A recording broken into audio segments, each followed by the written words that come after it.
राज्य मंत्रिमंडल के गठन को लेकर सर्दी के मौसम में दिल्ली जयपुर के बीच सियासी लावा पूरी तरह उफान पर है।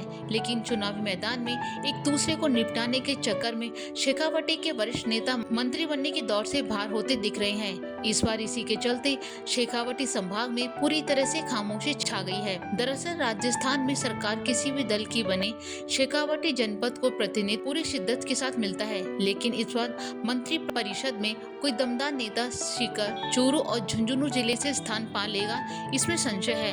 इन तीनों जिलों में कई कद्दावर नेताओं ने इस बार चुनाव लड़ा था, लेकिन वो जीत नहीं पाए।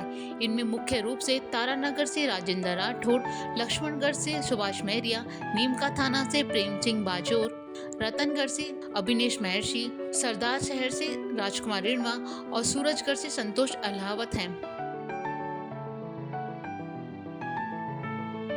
दरअसल शेखावटी के इन तीनों जिलों में हमेशा से कांग्रेस का पलड़ा भारी रहा है, लेकिन इस दफा राज्य मंत्रिमंडल में एक बड़ा स्थान पाने की चर्चा में कई नेताओं को जीतने की हवा काफी तेज चल रही थी।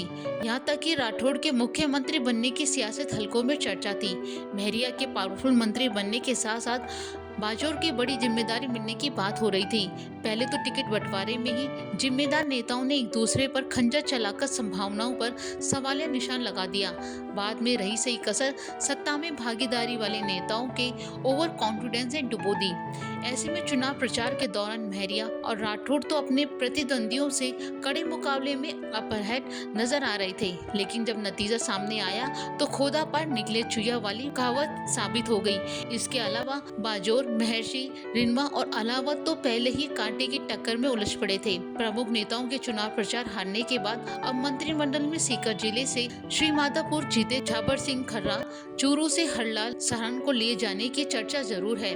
अब देखने वाली बात होगी कि भाजपा सीकर, चूरू और झुंझुनू के जाट बाहुल्य लोकसभा क्षेत्र में फिर से अपनी जीत को दोहराने के लिए किस तरह का पासा फेंकती है। लोकवार्ता न्यूज, जयपुर।